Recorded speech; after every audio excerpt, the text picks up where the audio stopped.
గురుభ్యో నమః. శ్రీమాత్రే నమః. కనకదార స్తోత్రం.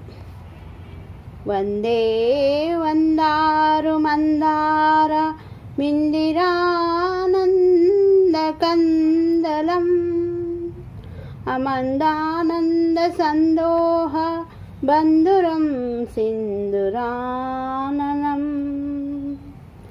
అంగం హరేః పులకభూషణమాశ్రయంతి భృంగాంగనేవ ముకులాభరణం తమాలం అంగీకృతా కిల విభూతిరపాంగలీలా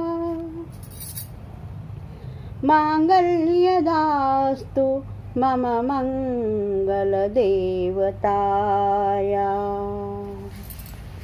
ముగ్ధా ముహుర్విదదతి వదనే మురారే ప్రేమత్ర ప్రాప్రనిహితాని గతాగతాని మాలాదృశోర్మ మధుకరీవ మహోత్పలేయా सा मे श्रियं दिशतु सागर संभवाया.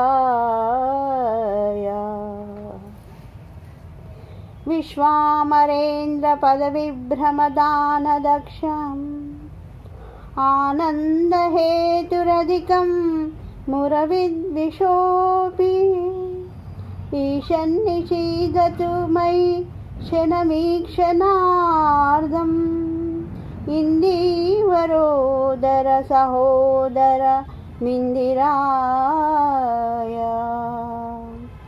आमीलिताक्षमधिगम्य मुधा मुकुन्दम् आनन्दकन्दमणिवेशमनङ्गतन्त्रम् आकेकरस्थितकनीलिकपक्ष्मनेत्रम् भूतै भवेन्मम भुजङ्गशयङ्गनाया. कालाम्बुधालिललितो रसिकैटभारे धाराधरे स्फुरति या तटिदङ्गनेवा. मातुः समस्तजगतां महनीयमूर्ति भद्राणि मे दिशतु भार्गवनन्दनाया.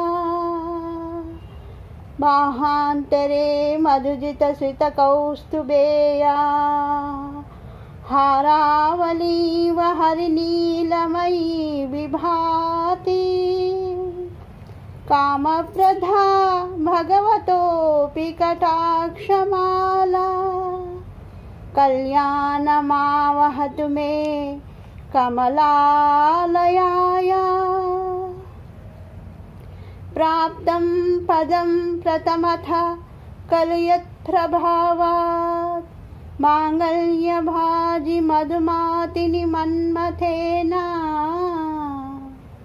मय्यापतेतदिह मन्तरमीक्षणार्धं मन्दालसञ्च मकरालय कन्यकाया. दद्यादयानुपवनो द्रविणाम्बुधाराम् अस्मिन् किञ्चन विहङ्गशिशौ विसन्ने. दुष्कर्मघर्ममपनीय चिराय दूरं नारायण प्रणयिनी नयनाम्बुवाः. इष्टाविशिष्टमतयोऽपि यया दयाद्रा दृष्टा स्त्रिविष्टप्रपदं सुलभं लभन्ते. दृष्टिं प्रहुष्टकमलोदरदीप्तिरिष्टां पुष्टिं कृषिष्ट मम पुष्करविष्टराया. गीर्देवतेति गरुडध्वजसुन्दरीति शाकम्भरीति शशिशेखरवल्लभेति. सृष्टिस्थिति प्रलयकेलिषु संस्थितायै तस्यै नमस्त्रिभुवनैकगुरोस्तरुण्यै श्रुत्यै नमोऽस्तु शुभकर्मफलप्रसूत्यै रत्यै नमोऽस्तु रमणीयगुणार्णवायै शक्त्यै नमोऽस्तु शतपत्रनिकेतनायै पुष्ट्यै नमोऽस्तु पुरुषोत्तमवल्लभायै नमोऽस्तु नालीकनिभाननायै नमोऽस्तु दुद्गोदधि जन्मभूम्यै नमोऽस्तु सोमामृतसोदरायै नमोऽस्तु नारायणवल्लभायै नमोऽस्तु हेमाम्बुजपीठिकायै नमोऽस्तु भूमण्डलनायिकायै नमोऽस्तु देवादिदयापरायै नमोऽस्तु शानायुधवल्लभायै नमोऽस्तु देव्यै भृगुनन्दनायै नमोऽस्तु विष्णोरुरसिस्थितायै नमोऽस्तु लक्ष्म्यै कमलालयायै नमोऽस्तु दामोदरवल्लभायै नमोऽस्तु कान्त्यै कमलेक्षणायै नमोऽस्तु भूत्यै भुवनप्रसूत्यै नमोऽस्तु देवादिविरर्चितायै नमोऽस्तु नन्दात्मजवल्लभायै सम्पत्कराणि सकलेन्द्रियनन्दनानि साम्राज्यदानविभवानि सरोरुहाक्षी त्वद्वन्दनानि दुरिताहरणोद्यतानि मामेव मातरनिशं कलयन्तु मान्ये यत्कटाक्षसमुपासना विधिः सेवकस्य सकलार्थसम्पदः सन्तनोति वचनाङ्गमानसै त्वां मुरारि हृदयेश्वरीं भजे सरसिजनिलये सरोजहस्ते धवलतमाशुकगन्धमाल्यशोभे भगवती हरिवल्लभे मनोज्ञे त्रिभुवनभूतिकरी प्रसीदमह्यम् दिग्गस्तिविं कनककुम्भमुखावसृष्टा सर्वाहिनी विमलचारुजलप्लुताङ्गीं प्रातर्नमामि जगतां जननीमशेषा लोकादिनाथगृहिणीम् अमृताब्धिपुत्रीं लोकादिनाथगृहिणीम् अमृताब्धिपुत्रीं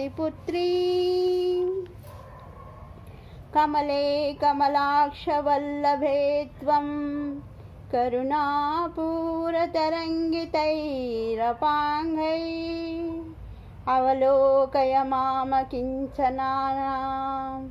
प्रथमं पात्रमकृतिमं दयाया प्रथमं पात्रमकृतिमं दयाया बिल्वाटवीमध्यलसरोजे सहस्रपत्रे सुखसन्निविष्टाम् अष्टां पदाम्बोरुहपाणिपद्मां सुवर्णवर्णां प्रणमामि लक्ष्मीं सुवर्णवर्णां प्रणमामि लक्ष्मीं कमलासना पानिना ललाटे लिखितमक्षरपङ्क्तिमस्य जनन्तो परिमार्जयमातरं गृह्णन्ते धनिकद्वारनिवासदुःखदोग्रीं धनिकद्वारनिवासदुःखदोग्रीम् अम्बोर्हजन्मगृहभवत्या वक्षस्थलं वक्त्रगृहमुरारीं कारुण्यत कल्पय पद्मवासे लीलागृहमे हृदयारविन्दं लीलागृहमे हृदयारविन्दं स्तुवन्ति ये स्तुतिभिरन्मिरन्वहं त्रयीमयीं त्रिभुवनमातरं रमां गुणादिका गुरुतरभाग्यभागिनो भवन्ति ते भुवि बुधभाविताशया कनकदारास्तवं यशङ्कराचार्यनिर्मितं त्रिसन्ध्यं हपटे नित्यं कुबेरसमा भवे। जय श्री लक्ष्मी माता की जय। जय लक्ष्मी नारायण की जय। जय श्री माता लक्ष्मी की जय। जय महालक्ष्मी की जय। जय अष्टलक्ष्मी माता की जय। కనకదార స్తోత్రం 41 రోజులు 3 టైంలు చదివినచో మంచి ఫలితం దొరుకుతుంది. జీవితంలో ఎన్నో మిరాకిల్స్ జరుగుతాయి. ఒకవేళ మనం 3 టైంలు చదవకపోయినా పొద్దున బ్రహ్మముహూర్తంలో కానీ సాయంత్రం ప్రదోష కాలంలో కానీ చదివినా చాలా మంచి ఫలితం దొరుకుతుంది. ఇది చదివి ఫలితాలు పొందిన వాళ్ళు ఎంతోమంది ఉన్నారు, పొందుతున్నారు కూడా. Thanks for watching.